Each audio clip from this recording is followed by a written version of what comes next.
Ready to begin your last page of Module 5? I know I'm ready. 1/3 of the way done after this. So we're going to solve some inequalities. We're going to do some word problems with inequalities. So we just have our last 4 problems here. I like this first one. I'm going to let you do it after I show you the first step. And I hope most of you know what the first step is.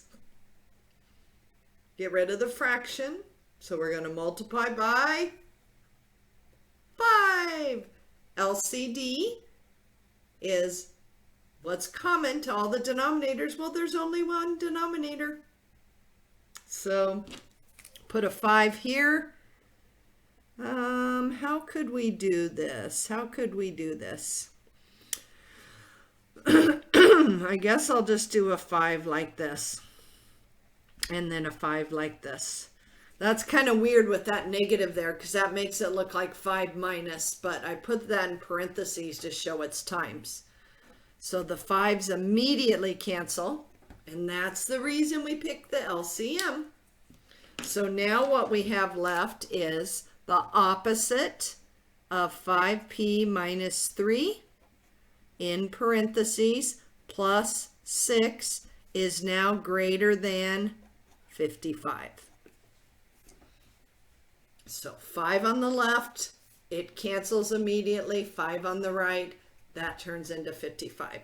One more hint and then I'll let you take it from there. Don't forget to put your -1 in, and you'll be distributing -1 to both things inside parentheses. Then solve it, graph it, and part C, since we know it's going to be on our test, is write the answer in interval notation. And for some reason, I feel like this is before that on the test. I know it is in my other class. So this comes from the graph. So what I tell my 1, 2, 6 students is graph it on your paper first so you can answer the interval notation question. Then put the graph in ALEKS after you've answered this, because it won't let you do part C before you do part B. And I think it's like this, A, B, C on your test.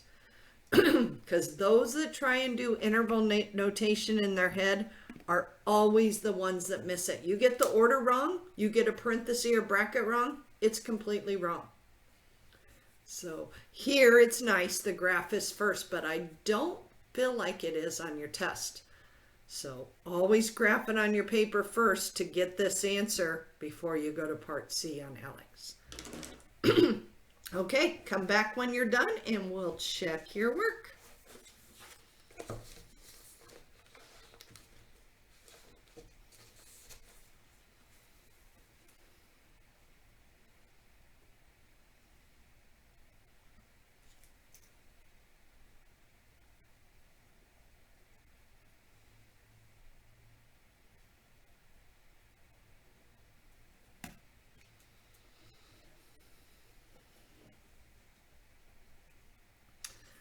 Okay, let's see how you did. So when we distribute, -1 times 5p is -5p. -1 times -3, +3. Did everybody write positive? Don't make that mistake. I've pointed out many times. 2 negatives, positive.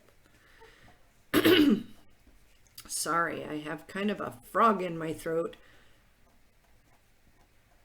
Okay. There we go. So there's our new problem. We have some like terms over here. So we can add those up right now. So that turns into -5p plus 9 is greater than 55. And I have had questions in the past. I just saw this. Students said, why didn't you distribute the 5 first? Because it cancels before you ever have a time to distribute it.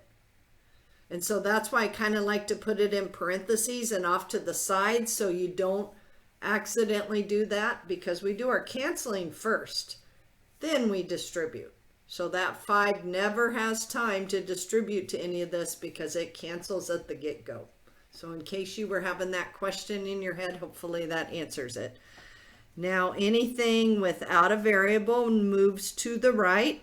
So we have negative 5p is greater than, is that 46? I think so. Let's just verify. 55 minus 9. Yep. And then divide by negative 5. Uh-oh, there's another one. We've had so many to practice on. Hopefully that means nobody will miss it on the test. Anytime we divide by a negative, the symbol immediately flips. So if there's a negative in front of your variable, that means you're dividing by a negative. So flip it. Double negative gone. And a negative divided by a positive is still negative, but we just bump the negative up to the numerator. So there's the answer to part A. Solve the inequality. And when we were doing one like this in our notes, in a previous section, I said, when you go to graph it, you kind of need to know the decimal value so you know where to put it on the graph, because there are fraction ones on the graph. So let's go ahead and do the decimal here. We can't enter it in Alex. It doesn't ask for a decimal, but when we're trying to locate it on the number line, because the number line's already drawn for you in Alex, and you need to know where negative 46/5 is. So do negative down here, 46, and then divided by 5. Remember, we're using the division key so we can get a decimal. So it's about, not about, it's exactly negative 9.2. So that'll never enter your answer. It's only going to help us find it on the number line. So if we have negative 8, negative 9, negative 10, so we know this is negative 9.5. So negative 9.2 would be a little bit closer than negative 9, but almost in the middle, just to the right of the middle, because this would be negative 9.25. This is just negative 9.2. So just to the right. And that's what I do. I just keep breaking down the interval till I find it. I know this is negative 9.5. So 1, 2, 3, 4, 5. So there's negative 9.2. And we don't label it that. That's only to help us find it. Now the sign is less than. See the L? Less than shade left, and there's no equal sign, so we put a parenthesis and we shade left. And we label this negative 46/5. Remember, do not use the decimal unless Alex tells you to. The decimal's only for graphing purposes to help us find negative 9.2. And last, we add in our negative infinity to our graph so that we can get our interval notation. Remember, order matters. Drop them down in the same order. So negative infinity is first, and it always gets a parenthesis.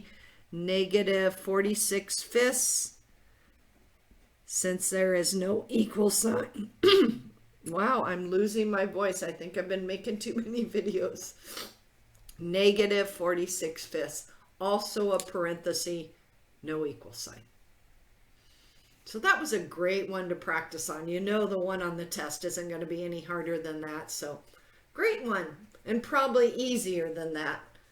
But it's always, I used to be a cross-country runner, and our races were 3 miles. Do you think our coach had us run just 3 miles every day? No, we ran like 10 miles every day.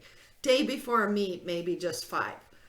So what does that mean? You should always practice on harder stuff. Then when it comes time for the test, you're like, oh my gosh, these are so easy. So that's why we do some that are a little harder than the test, some that are a little easier, but then that way you've covered everything before you take your test. Okay, last 3. The sum of the length, the width, and the depth of a piece of luggage cannot exceed. So let's start highlighting some of these important words. So some means we're adding. Length, width, depth cannot exceed 61 inches. Okay, so this is one of those that I told you in the past. If you don't know what cannot exceed means, start doing numbers. Could it be 62? No, because that exceeds 61. Could it be 60? Yes. So that means less than or equal to 61. So all you have to do is try numbers. Does 62 work? No. That means it can't be greater than 61. Does 61 work? Yes. Does 60 work? Yes. So that means less than or equal to. So don't guess on the test. Do things just like I've shown you in the videos. Put some test points in and see what it is. 60's less than 61. 61 also worked, so less than or equal to. Write an inequality to satisfy the statement.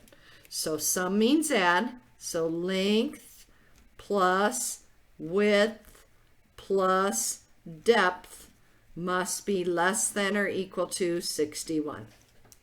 And that is a true statement. You're supposed to measure your check-on luggage. They'll tell you on the website of whatever plane you're flying in what they call it a certain name though. I can't remember what they call it.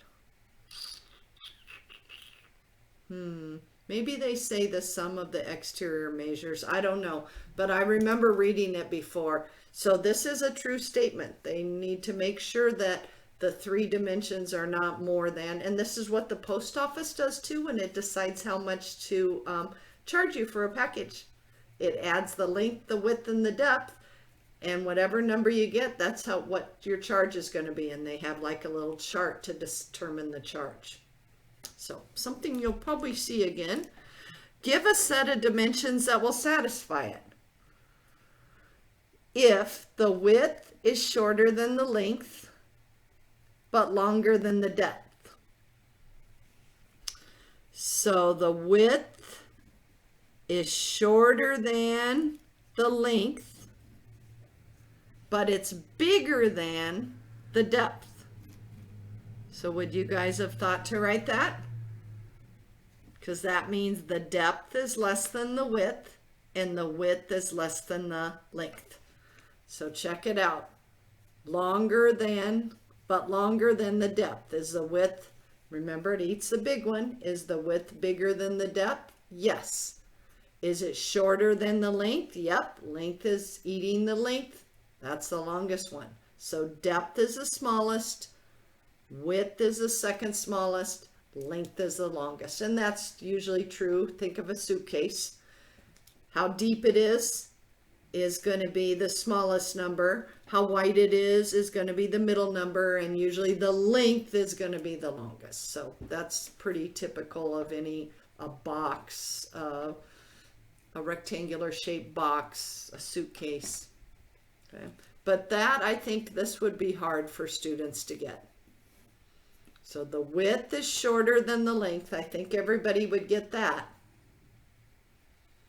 But then it's longer than the depth, so it eats the width, meaning it's longer than the depth.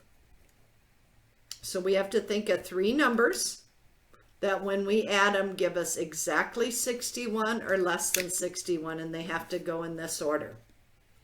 So it's pretty easy once you get this written. So 20, 21, 22. Let's see if that works. 20 plus 21 plus 20, oh, turn on the calculator, Kim, plus 21 plus 22. No, that doesn't work. So let's make the depth a lot smaller. So probably the depth of a suitcase is about, what, 6 inches maybe? And let's say the width, that would probably be, should we say 24?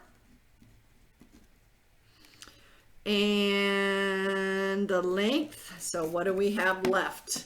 So 61 minus 6 minus 24 to give us 61, that would be 31. So let's just make it 30, and then it's less than 61 instead of equal. So 54 plus 6 is 60. So this satisfies what they said here, and it's less than or equal to 61.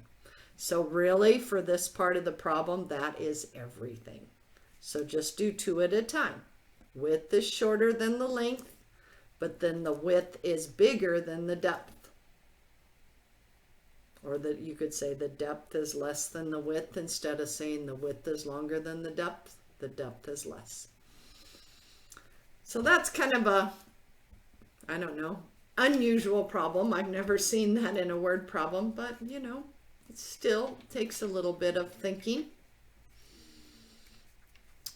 Okay, here we go. Second to the last word problem. And these are all kind of far out there. This one's not. I love this one. And this is the reason I decided to do the back page, because of this one. And I'm going to let you do it on your own, because we've already done 2 like this in our practice test. But these other ones are a little bit out there. Next one's not too bad. So the sign on an elevator in a 7-story building says that the weight cannot exceed 1,200. So the minute I see cannot exceed, I write less than or equal to 1,200. So it can be equal to 1,200, but it can't exceed. That means it can't be bigger than 1,200, so that would be less than. Your job requires you to move a shipment of books from the bottom floor to the 5th floor.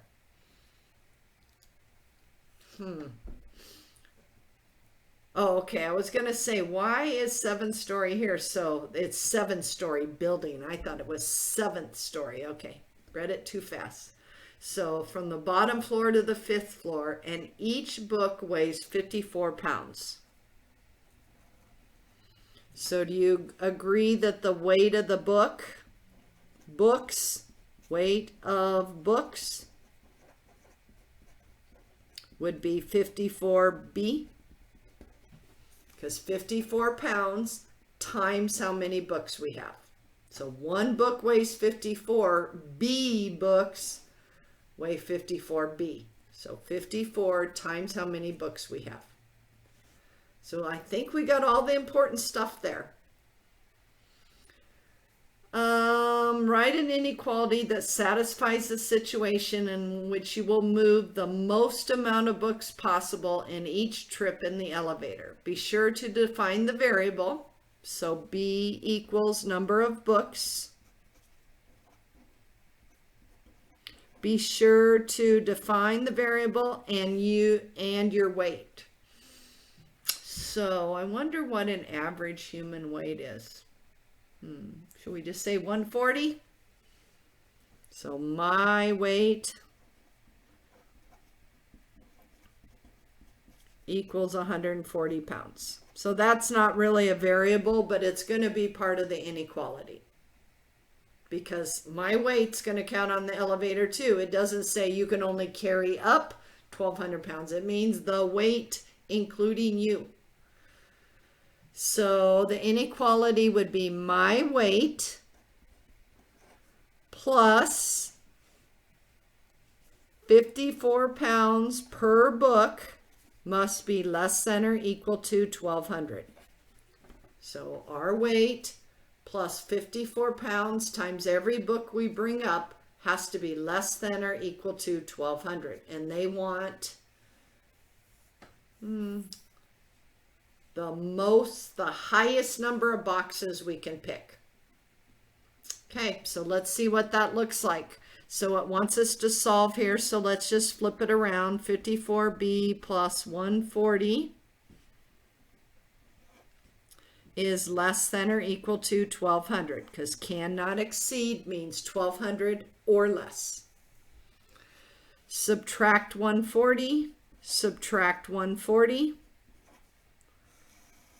And that leaves us with 54B is less than or equal to 1,200 minus 140, 1060.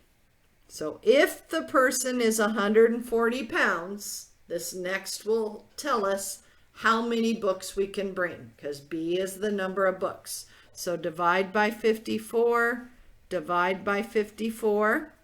So B, we did not divide by a negative, so we don't flip the symbol. Less than or equal to, so 1060 divided by 54.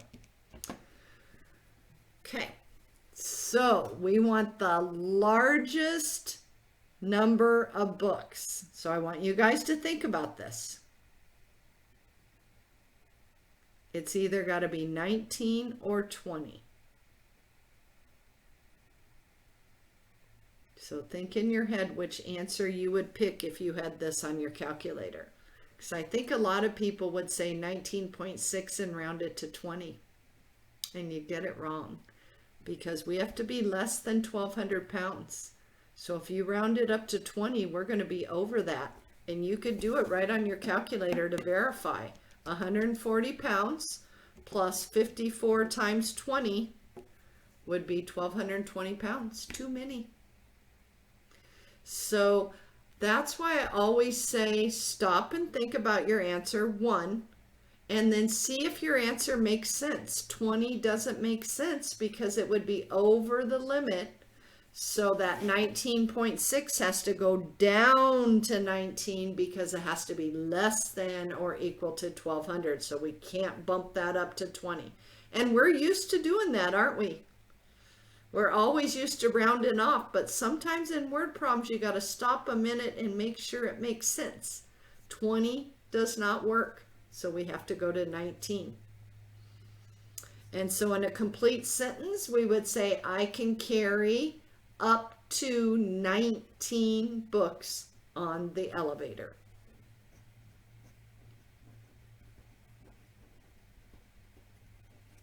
Up to 19 books on the elevator.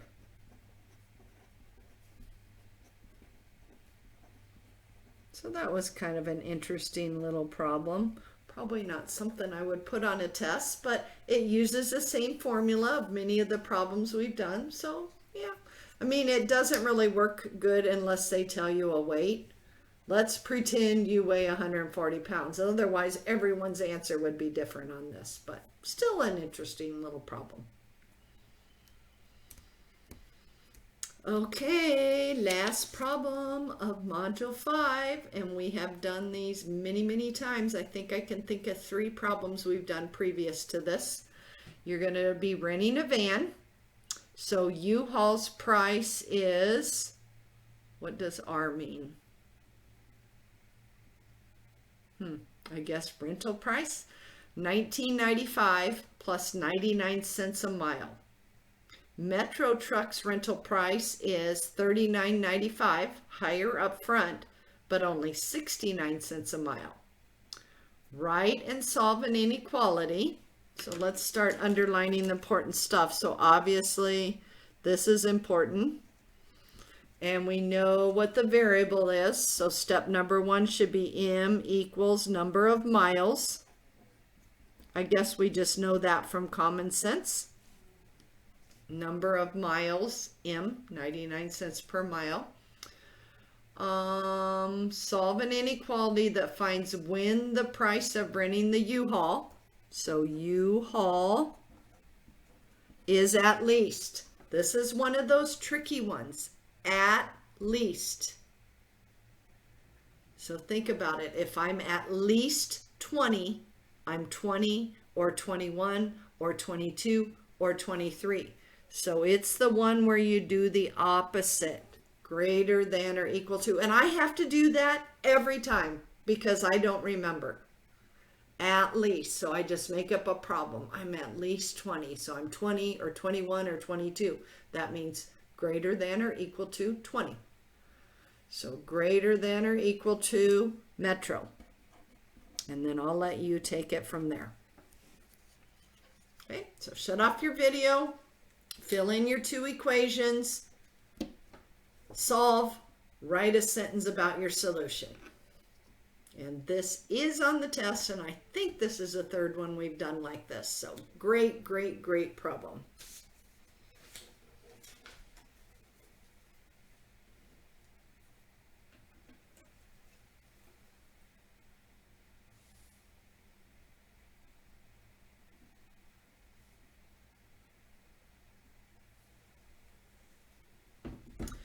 Okay, for U-Haul, we have to put 19.95 plus 99 cents times the number of miles, then greater than or equal to. Metro is 39.95 plus 69M.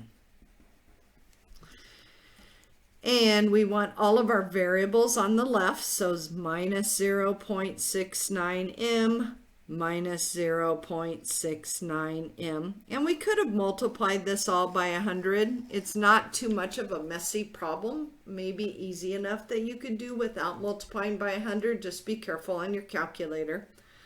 So this is gone. And so subtraction, 0 minus 0 is 0, 9 minus 6 is 3, 9 minus 9, 0M.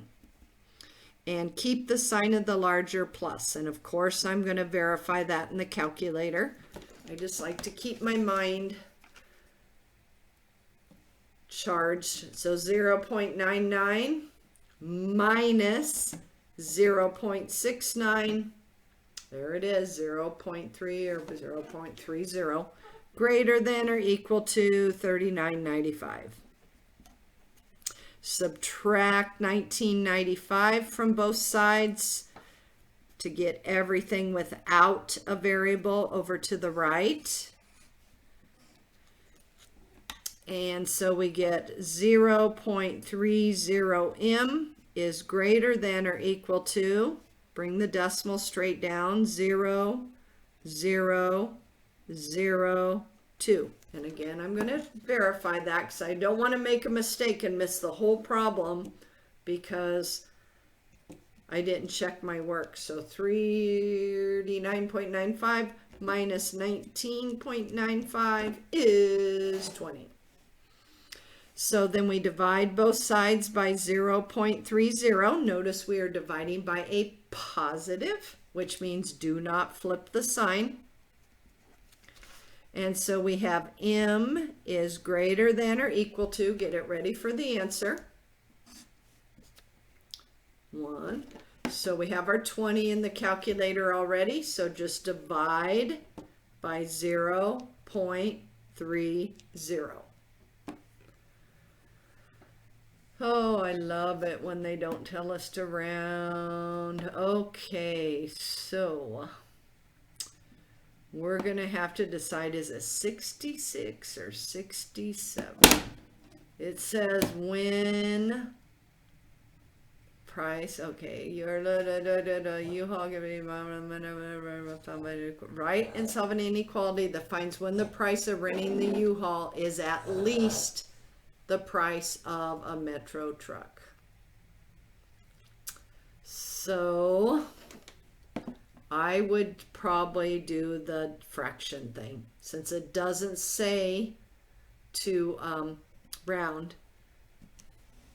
So this says change it to a fraction, so it'd be 66 2/3 miles.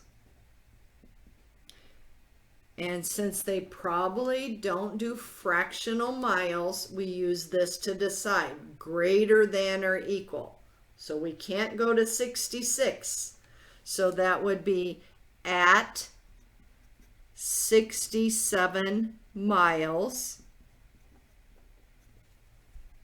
Because this tells me what to do. Pick something larger than 66 2/3. So at 67 miles, U-Haul is at least the price of Metro. Can we make that sound better? U-Haul. I guess we'll just use the same words. U-Haul is at least the price of Metro. So if all else fails, I just use the, if I can't think of words to use, I just use the problems in the problem because that can't be wrong, right? There's probably a better way to say it. U-Haul is going to be